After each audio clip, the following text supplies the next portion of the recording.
Hello, everybody. It's so great to have you here. And goodness gracious, we already have so many folks on the chat there. What's up, Walter and Star Wars 7x7 podcast, Focus Healthy Family. So great to have all of you here. If you want to engage a little bit with us, just drop us where you're from or possibly what your podcast is. Some of you guys you're coming in here with your proper, what do you call it? Your proper, oh my gosh, my thing is going off on the side. With your proper podcast YouTube channels, which is super amazing. I am so thankful for all of you to be here today, that you are here today. Oh my gosh. Do I have some more sounding things? I feel like I have so many things open and they're all like talking. And there we go. It's all finished. Sorry about that, everybody, as I'm getting feedback from all of these different places. So this is all about focusing on really getting workflows through with breakthroughs in your podcasting success. And again, I haven't introduced myself. My name is Elsie Escobar. I am the Director of Community and Content here at Libsyn. And we put some of these live events for you so that you can keep podcasting.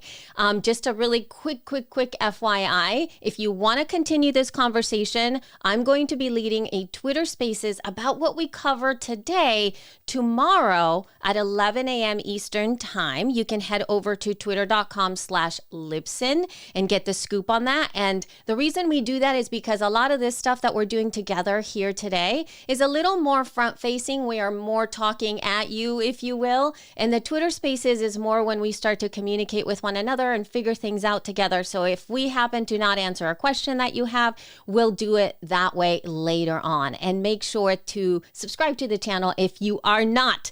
But moving forward here, we are going to introduce my lovely guest that I have here. The mighty Kate Erickson is here today. She is coming to us from Entrepreneur on Fire, who's been around for such a long time. She has been phenomenally important in being able to bring education, community education for podcasters, building community for podcasters, and getting people podcasting in a way that a lot of folks haven't in a long time. She has been around for so long. I cannot even tell you how long she's been around. And she's also primarily behind the scenes.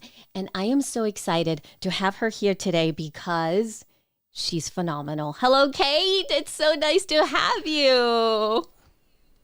I'm so excited to be here. I am basically ancient in the podcasting space. So now that we have that covered,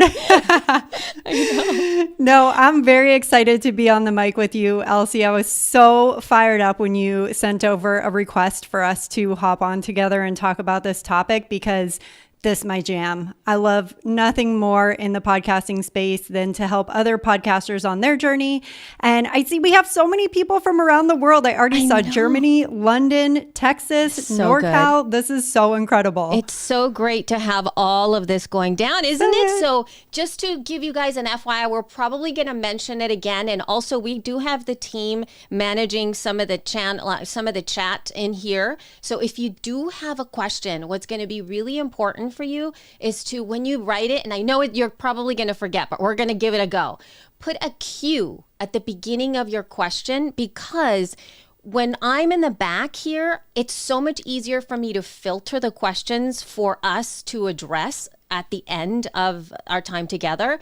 And then finding those cues is going to make it super important. So I'm sure the team is going to be able to help you out here as well in the chat. All right. So we are going to get started because we only have an hour and we have so much to cover. So let's start to break it down. Let's start to break it down, Kate. So what exactly is the starting process, right, for success? I think one of the things that we talked about when we got, and we kind of started to plan this, I said, one of the things that I really like to focus on is being able to pause for reflection, right? Like to take the time to figure out what you want from your podcast. And I think that there's a lot of folks that don't really do that. So I loved it because when I said just to pause and think about it, and then you were like, Well, that's just like setting your goal. It's like, oh, yeah. Okay, so go ahead. Talk to us why that's so important. Okay, same wavelength, because I'm all about taking a step back, taking that time out, and really reflecting on what it is you want to accomplish with your podcast. And as you said, I think it's so easy in the podcasting space because podcasting is so much fun. There's so much excitement around it. We have so much passion towards the topics that we're talking about and towards making an impact and helping our audience that it's easy to get really, really carried away. And we just want to go, go, go, go, go. But when we do that, we forget that we do have a purpose with our podcasts and we do have goals that we want to reach with our podcasts. And if we're just always going, going, going and working in the podcast, we don't get to work on the podcast. When we work on the podcast instead of in it, that's when we get to accomplish our goals. So I think podcasting success at the foundation starts with being able to take a step back, really look at what your goals for your podcasts are. Why are you doing this? And you might have several, but hopefully you focus on one at a time and really be clear, like so super specific about your goal. Not, I want to grow my podcast, not, I'd love to make money with my podcast, not, I want to talk about marketing, but like, let's get so super specific, right? So that's where I see a lot of people miss out. Yeah, because we often, that question when it comes to you, there's going to be a lot of opportunities. I think, in fact, there's a lot more opportunities for podcasters in so many different ways as of now, meaning there are some folks that are looking to invest in podcasts. There are some folks who are looking to amplify your podcast. There are some folks who are wanting to really help you with your podcast. And if somebody says like, hey, I want to work with you, or yes, I love your show, how can I help? You need to be very clear as to how to answer that question, right? You can't really just say, I want more engagement. Or I just want to get bigger. I want to make this my full-time gig, right? It has to be so much more specific so people can actually give you an opportunity to step forward to do that. So what are some goals, Kate, that you have seen that are on point and clear that you're like, I can help you with that. I can absolutely help you with that if somebody says them? I want to launch my podcast on helping moms with kids who have allergies, and I want to launch it in 50 days. I can help you do that. I can. That's so very specific. No, but it's true because it has an end, right? So part of it is when you've broken it down, it's very, very specific. It's very, very clear. And it has a time, it's got a time-based thing in there that you wrapped up, right? 50 days feels like, okay, you can work towards being able to do that. I love that for sure.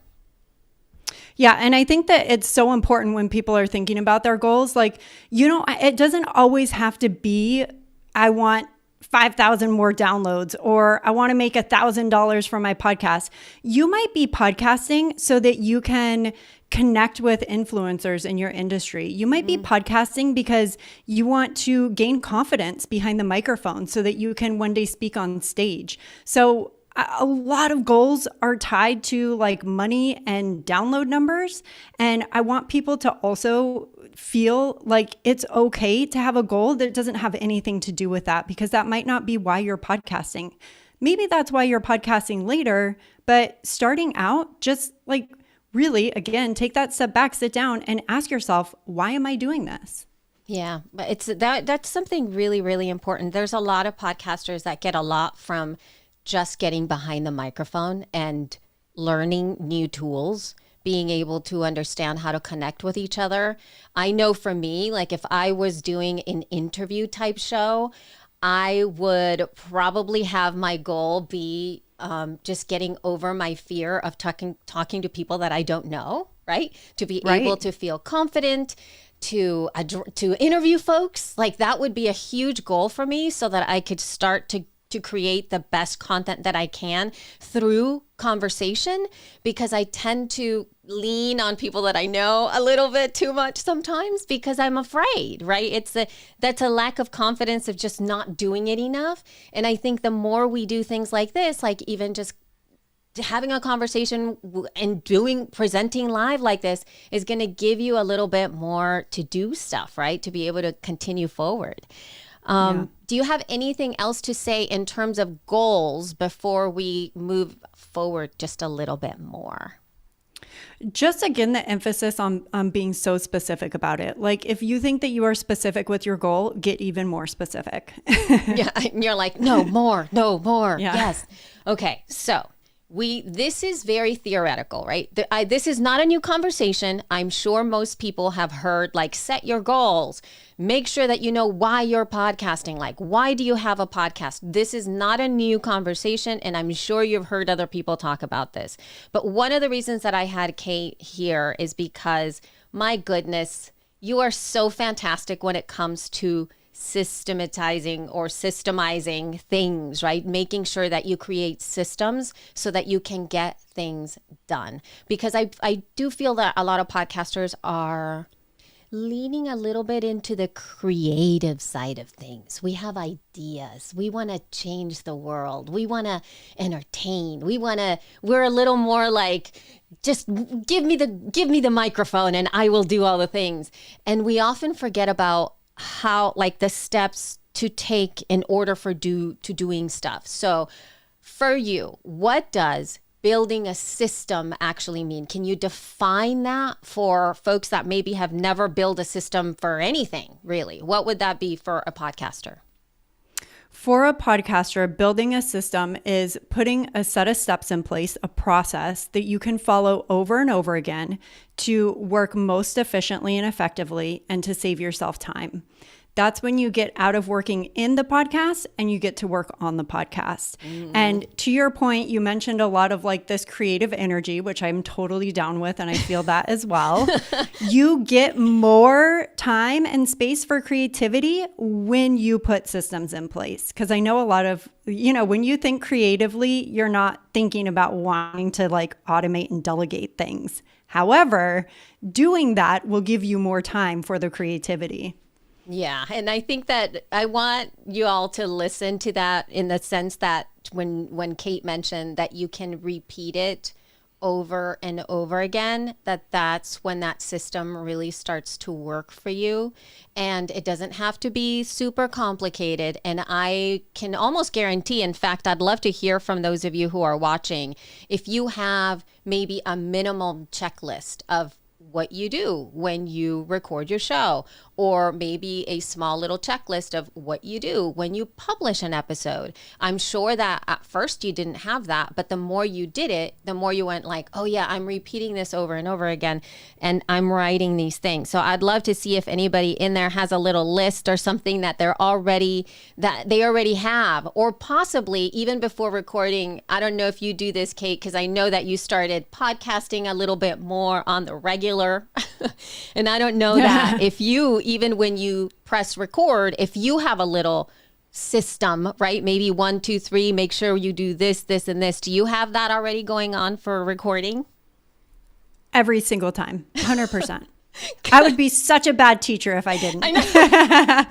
I know, to be able to go like, I do this. Yeah, because we often forget all that stuff. So now we're going to actually take those little checklists and we're going to add it off to kind of talk about something that Kate often has taught in the past. In fact, she's done some of this. I believe that you've done this like in real life, right? In like the places of like the podcast conferences and in your private podcasters paradise and little things like this. So Kate's got a 5 steps for systems framework that she is going to share with us today so that we can put all of this into working, right? So those of you who are listening, maybe you can go and get a notebook or open up your notes app and start taking some notes. And in case you have any questions, put them on later. So I will let you take it away, Kate, and then maybe you can just start from the beginning with number 1.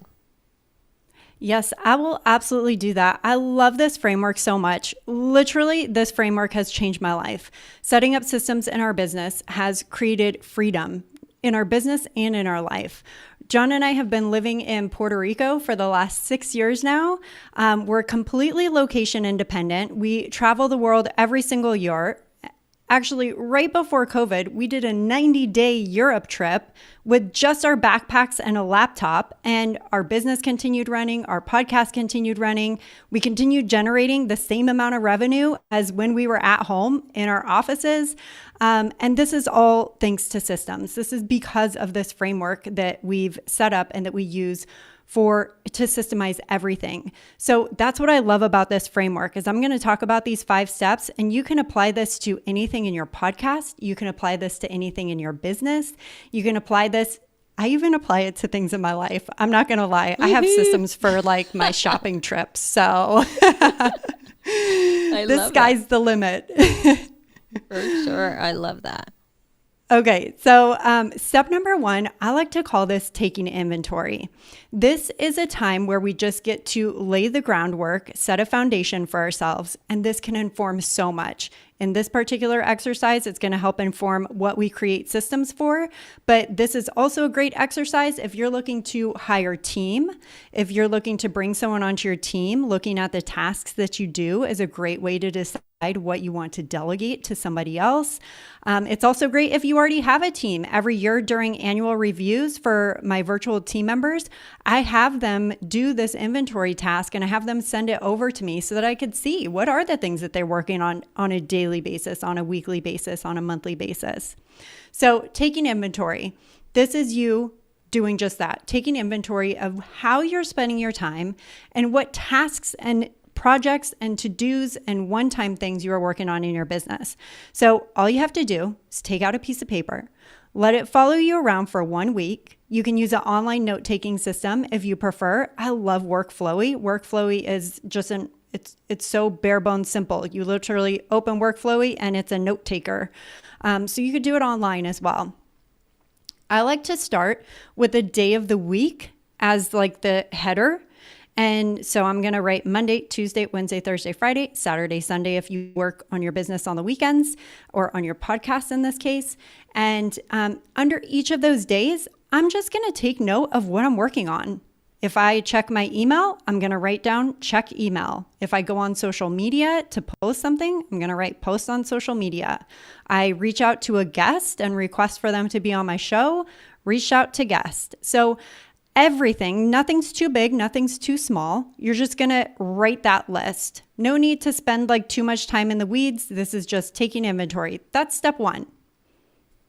I have something sound? Yeah, it sounds great. I wanted to come in here real quick just because this really fundamentally changed so many things for me when it came to that inventory taking aspect of it was mind blowing.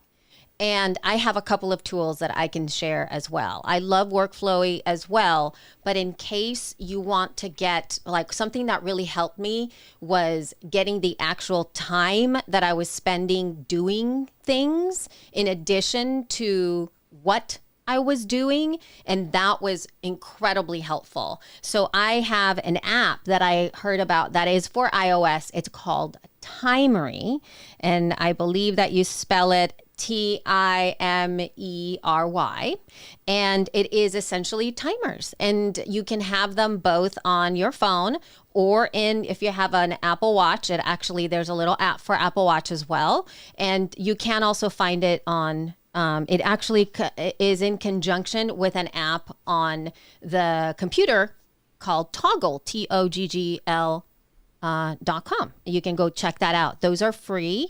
And what I would do is I would just put the timer on whenever I was doing something and I would stop it. And they are super, super, super smart to be able to keep that. There's another app for Mac that is called Timings, Timings, and it all does it all behind the background, Kate. It like you literally just let it go. You're on the computer and it tracks every app that you touch, how long you're on it, And then it gives you a broken down amount of time of all the things that you've done. So when I saw that, it really opens your eyes as to what you think takes a long time and it's not. And the opposite. When you think like you've only done it for a little bit and you're like, oh my God, I just spent 3 hours doing that. I had no idea it was going to be that long. So I just thought I'd share those for you as well. So timing your tasks is my favorite time management hack. It's so incredibly powerful because once you do then realize like, oh, wow, I thought I spent 30 minutes doing that and I actually spent 2 hours doing it. Yes. That brings so much accountability and it informs so much for planning and preparation in the future.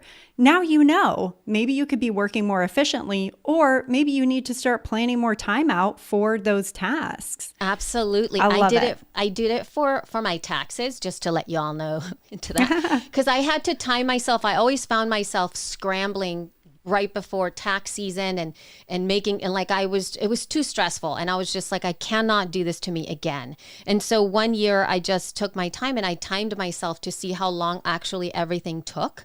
And that way I came in with it eyes wide open. It's going to take me X amount of hours to get through all of this stuff instead of cramming it all into one day. I can slowly do it. And I cannot tell you how much it makes me feel so much better of doing that. Anyway, let's keep moving forward. But I just thought inventory to me, number one hack. Anyway, number two, go for it. So I love that you brought up the time because taking inventory, we're going to have a lot of things that we wrote out, right? So to kind of wrap that step up, adding the time is a great thing. And then also I like to start categorizing it. So you have your Monday, Tuesday, Wednesday, Thursday, Friday. Now I want you to look at what tasks are daily for you. What tasks are weekly for you? And then over 1 week period of time, it might not have happened to fall in the time frame for you to know this, but maybe you have monthly tasks and maybe you have one-time things that you're working on. For example, launching your podcast is a one-time thing, but that might be something that you're spending a lot of time doing. So I like to categorize daily, weekly, monthly, and one-time tasks. You have all of them out on paper. You can go ahead and sort them now, given that criteria. That brings us to step number 2, which is writing out the steps. So of the things that you've just categorized, for me, lowest hanging fruit is either 1, something that you work on daily, because that probably means you're spending a lot of time doing it, or 2, something that you also work on some type of recurring basis, daily, weekly, monthly, and it has a huge impact for your podcast. So using those 2 things, choose 1 task from your list. I know this is difficult because there's probably like a lot of things that you want to create systems around. The thing with systems is 1 at a time is how you're going to win. Don't overwhelm yourself by thinking that you have to now create 15 systems in the next 24 hours because it's not going to happen. That will only cause frustration, and I don't want that for you. So we're going to choose 1 thing from our list. Let's say that it's something that you're doing every single day for your podcast. I want you to pretend you are doing that thing and write out the specific steps you take every time you do that thing. Now, don't just like think about it in your head or say, okay, yeah, I do that every day, so I know exactly what I do. I know you know exactly what you do, but if you take the time to sit and write out the steps, not only is it going to help us with steps 3, 4, and 5 that I'm about to go through, but it's also going to give you a checklist so that you can have that by you every time you do that thing. How many people in this chat on this live recording have forgot to hit record when they do an episode? I know every single one of us is raising our hand. So you can laugh at a checklist, but it will be so helpful for you moving forward. So that's number 2 is writing out. And I'm talking every step. When you're like, oh yeah, when I upload my episode, I just upload it and I schedule it.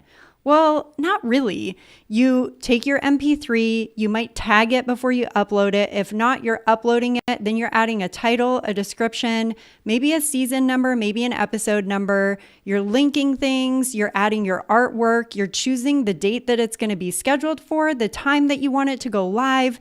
Maybe you have destinations set up in Libsyn and you're going to do Facebook on publish and LinkedIn. So like when you just upload an episode, I just named at least 10 things that you do when you do that. So when I'm talking about writing out the steps, I mean like legit every single thing that you do.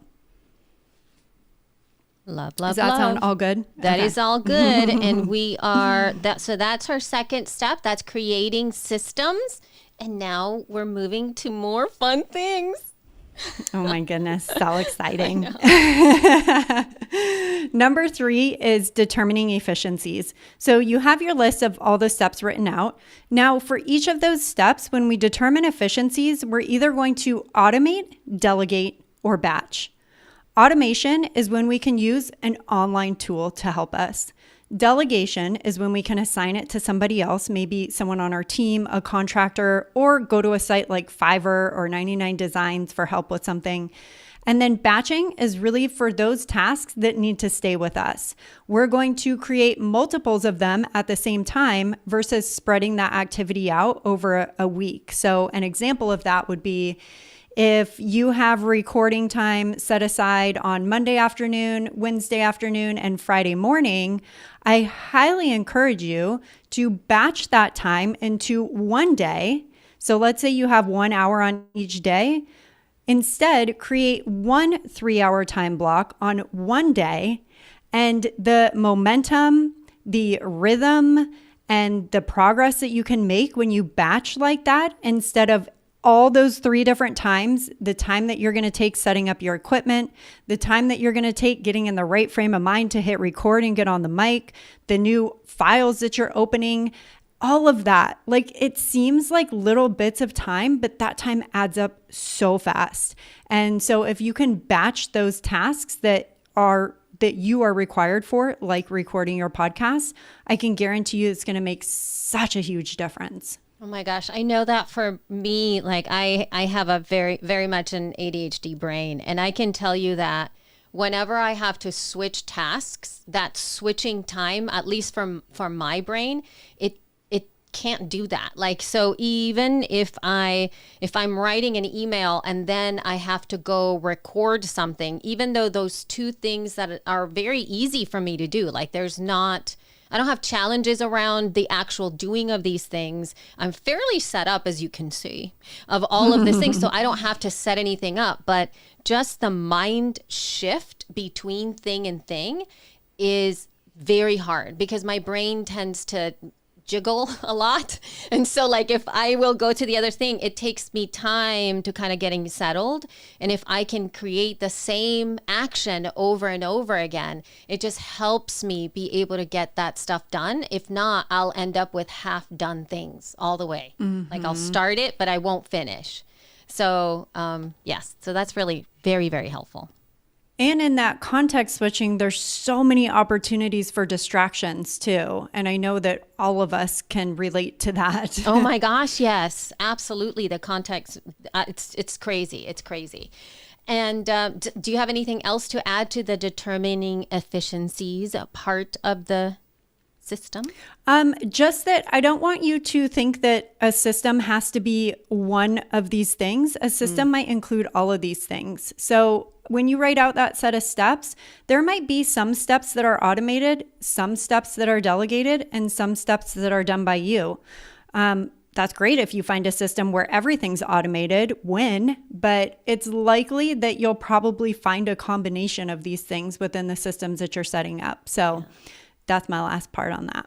That is awesome. And then we have another little bit, and I can't wait for you to get into that. So what do we think of number 4 for the system? All right, number 4 is documenting it. So now we have our inventory list. We've written out the steps. We've determined efficiencies. So we know what we can automate with the help of a tool or software, what we can delegate, assign to someone else, or find someone on Fiverr or 99 Designs to help us. And we know what we have to do.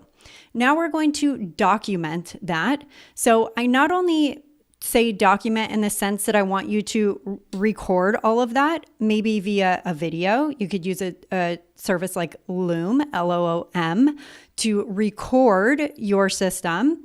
You might use Google Docs, and you can write step 1 and write out the step and then do a short description. Maybe take a screenshot if you're directing someone to do something. I love the use of video. I actually love the use of all of the things. And there are some really cool programs that will help you create these processes and systems, like Process Street is one that I use that I really love. It's a program. You go in there and you just put in the steps, and then it has a program where you can bring in text, bring in pictures, bring in videos, all kinds of things. And then at the end, you have a downloadable or an assignable system that you can assign to someone on your team. What I love about videoing your process is not only are you able to walk through the way that you want it done or the way that you do it in the case that you are delegating some parts of it, you're also creating that task or assignment that can be used over and over again. So if you're assigning something to a team member, and maybe it's a task that they only work on once per month, instead of them every single month coming back to you and being like, I don't really remember like that little thing. Am I supposed to check that box? They'll have a video that they can refer to. They don't even have to ask you. And in the case that maybe your team shifts or you hire someone new, you have the video already created that you can share with them. So this documenting step is really about putting something in place in a single place, whether that's something as simple as Google Docs or using a program like Process Street to put it together for you, so that when you say, okay, this is my podcast interview system, that you have one single place that you can go to see all the steps. You have any image references. You have some video tutorials maybe of like, let me show you when I'm researching a guest and putting together talking points for the episode, this is what I do. I'm going to go to their website. I'm going to go to their about page. I'm going to look for this, this, and this. I'm going to write it on this sheet like this. Let me show you on my screen since I have my screen up. And this documenting process is really so critical because it's actually what will help you save the time moving forward. Yeah, it's unbelievable. Whatever, I don't want anybody who is maybe watching us here today or listening or whenever it is that you're consuming this, like maybe it's just you, and it feels a little weird to say like if people on your team and like other folks like that. I want you to think about this from the perspective of you being able to grow with your podcast, the podcasting skills, in the same way that you got really comfortable getting behind the microphone and learning how to good mic technique or how to work like a mixer or how to connect on Zoom and get the best audio quality for Zoom. We tend to really focus on that end product when we can also get better at being a manager of our own things. We can be better at being a producer of our show, because that way you can kind of live into whatever goals you have for your podcast in a way that gets you faster to the end goal, right? Which is exactly what we're talking about here. That documentation aspect of it will give you an imprint so that you can move forward with it. And it also keeps an understanding from you, all the work that you're doing, like you can see it. This is not something that just is like done in a couple of minutes or a couple of seconds. And sometimes, the podcasting thing isn't particularly easy. So having the documentation, you can see, holy, wow, I'm doing all this amazing stuff. I'm capable of doing all this stuff. And it gives you other things like confidence and being able to stay strong and steady and understand that you really do know what you're talking about. So all of those things are great things to really live into and acknowledge for yourself as you keep podcasting, which is what we want you to do. And then what? What is the last part of the system? Oh, so juicy. Oh, so juicy. Number 5 is checking up. So I like to have a quarterly system for my systems where I check up on them just to make sure that everything's running smoothly, because tools change, software gets upgraded, your team shifts. Maybe, and to your point, Elsie, I love that you said that, because I know that there's so many solo podcasters out there. Honestly, everything for my podcast, I do on my own. So everything that I'm creating for myself as a reference point and a guide. And it's really important that you check up on those things, for not only for the tools and automation, not only for the potential that you have a team member maybe in the future that you can assign things to, but also because you are going to learn and grow, and you're going to think about better ways to do things, and you're going to learn from your audience, and you're going to become a better podcaster. And so there might be a system that you put together now that 1 year from now, you're going to have new ideas to implement. And so while the beauty of systems is that core automation and being able to have that repeatable process, I don't like to think of it as a complete set it and forget it, because you could get yourself into trouble that way with not finding the best ways that you can move forward with it. And again, tools and software change. So you don't want to just forever rely on something to be taking care of something for you. So that last step is just setting up a reminder, put it in your Google Calendar, repeat every 3 months, check up on interview system. And it's as simple as that. So good. And now we're going to actually be putting this into play, folks. So I did reach out to some people to see if they could submit some possible goals, right? Some possible goals, and how to actually implement what we've just been talking about, what Kate has been walking you through, those 5 steps. So we're going to go ahead and cover it now. Kate, are you ready? Are you ready? I'm so okay, ready. Here we go. Yeah. All right. So here we go. So this is one of the things that we got for our show, Cracking the Code of Spy Movies. We would like to grow our listenership by 30% or more next year and find an appropriate sponsor for our show website. So what do you think, Kate? Okay. I like the specificity of growing your listenership by 30%. That's a great start there. I would love to focus on finding an appropriate sponsor, because I think that is where you need to be a lot more specific. And I think we're going to be maybe talking about a listenership growth goal after this one, if we have time. So, yes. Okay. So this is what I would do as an example to get way more specific about finding an appropriate sponsor. I would say, I want to book a sponsor for Q1 at $200 an episode, 4 episodes per month. That's super specific. It is time bound. And now that I have those details, I can actually write out a set of steps to help myself accomplish that goal. If I don't know what the goal is, I can't really write out the steps. I don't know what find an appropriate sponsor looks like when I'm actually trying to give myself to-dos, right? Yeah. And so I think that is, again, that was what we talked about at the very beginning. It's so critical as that foundation. Otherwise, you're going to be spinning your wheels being like, I don't really know what it means either. So I guess I'll just keep it on my list and maybe get to it. Yeah, because it feels so scary. If you think about it, You're just like, find an appropriate sponsor. You're like, I'm setting it the time. I don't even know what step 1, Yeah, exactly. Yeah. Totally. So, but I love that they're thinking about this, and I love that they're actually writing it out, and I love that they're declaring it, because all of that is totally necessary. And so let's say that is the clarity that we give ourselves around this goal.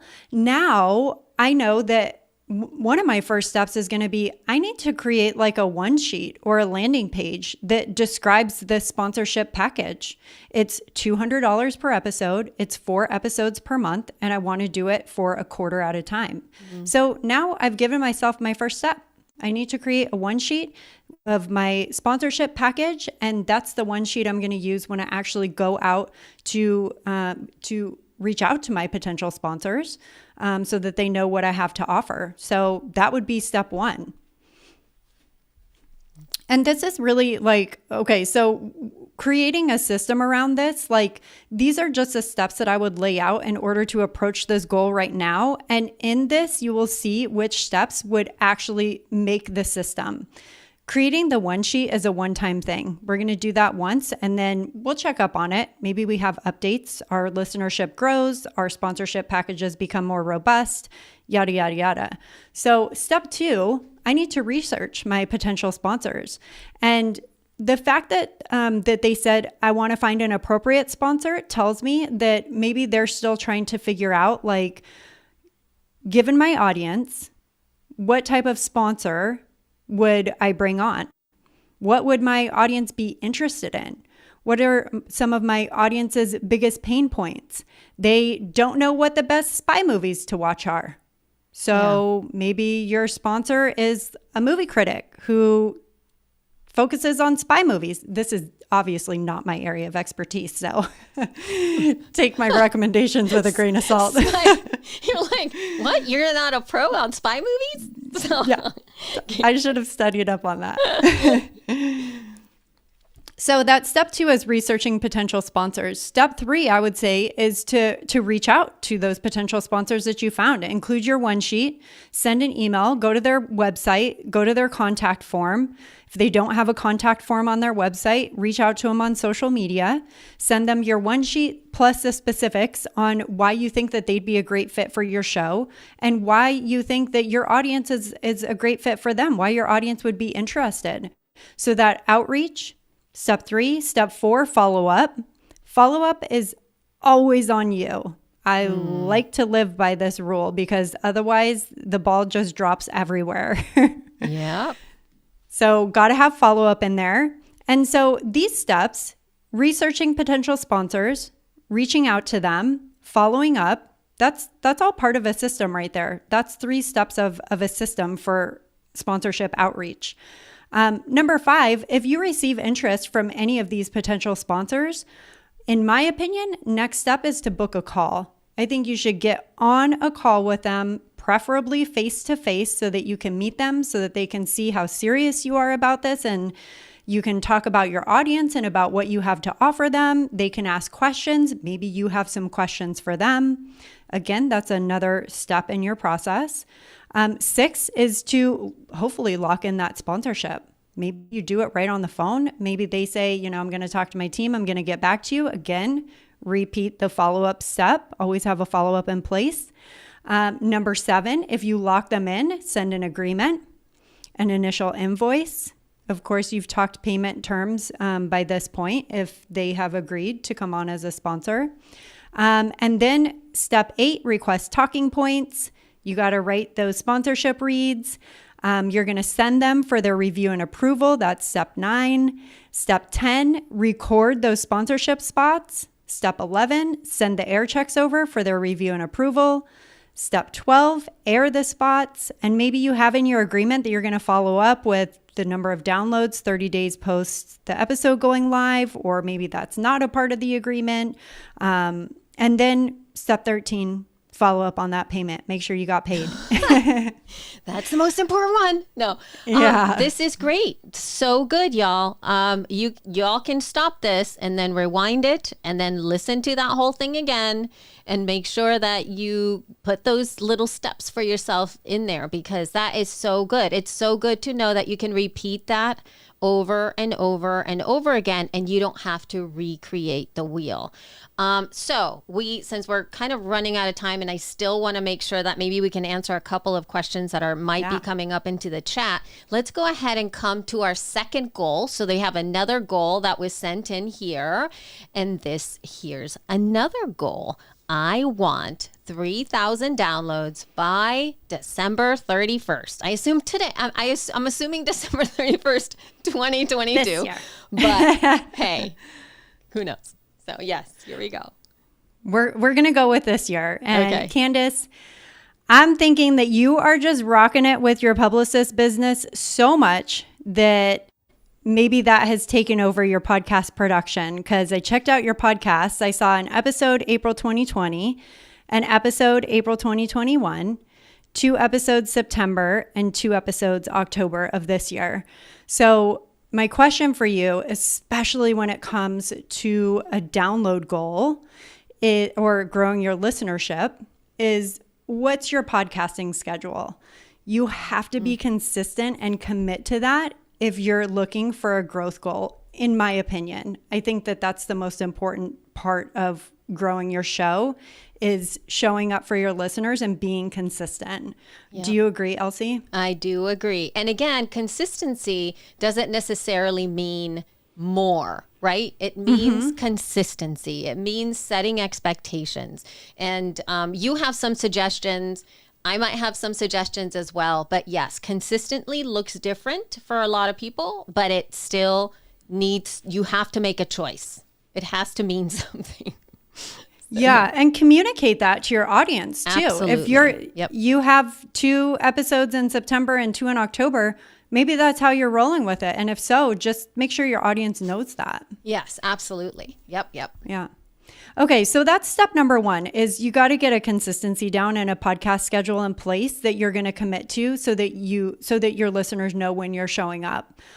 Step number 2, Elsie, you had mentioned this as well. We couldn't find your podcast on your website. I know. So I was like, that's yeah, and that's such a huge opportunity, right? Because again, I'm guessing that you're just crushing it in your publicist business. You probably have a lot of traffic on your website, a lot of people who are interested in hiring you. Those are all your ideal listeners. So if they're going to your website and they can't find your podcast, then you're missing out on a lot of, organic growth right there. Yeah, for sure. And that's a basic, sometimes for us, it's a lot of the basic things that we miss out on, but making sure that somebody can quickly find your show, what it's about on your website, or whatever your website, actually, you know what? Not even on your website. What if you only have it on your, a link in social media or something, but I need to be able to find it real quick. And that was the issue that I found too, when I was trying to figure out what the podcast was. It took me a little too long for me to find it. And I was looking, you know what I mean? It's like, if you're not looking, you would just skip over it. Yeah. Yes, I totally agree. I had the same experience because I went to the Twitter profile and I didn't see any mention of the podcast on there either, but it looked like she is active on Twitter. So I would love to see, and in your description on Twitter, she mentioned that she was all these things. Put podcaster in there and have a link to your podcast. I did see mention of the podcast on Instagram. But then it was like a click from my Instagram to go to my podcast Instagram. And then on your podcast Instagram, I saw a subscribe page. And then on the subscribe page, the call to action was to subscribe to email. I would love to see the subscribe page, number 1, be on your main website. And number 2, have links to all the places that people can listen to your podcast: Apple Podcasts, Spotify, Google, etc. Because if you want people to listen to your show, you got to make it easy for them. Otherwise, like Elsie said, if people have to look too hard, they're just going to stop. Yeah, for sure. Yeah. And then I would create that consistent schedule, batch create so that you're 1 month ahead always. I love being 1 month ahead. It's just so much peace of mind. Create rotating calls to action to increase listener engagement and to get your listeners to start sharing the show with their friends. There's some crazy stat about how people find out about podcasts, and a vast majority of it is through friends. So encouraging your listeners to share. Promote every episode and ask your guests to promote as well. And then, these are all steps. We're up to step number 8. I would reach out to at least 10 other podcasts who speak to a similar audience as you and get booked as a guest on their podcast. That's my favorite growth strategy right there, is being a guest on other people's podcasts. Yeah, these are good. And these are all very repeatable because even if, like, let's say consistency is the key as step number one, think about it from the perspective of, okay, you done all the 8 steps that Kate just mentioned, and you go back to the consistency. And that's when you look at it and go, am I being consistent? Can I be consistent in a different way? Do I have to go weekly? Do I have to go fortnightly? Do I have to go monthly? And you make an adjustment based on whatever that is.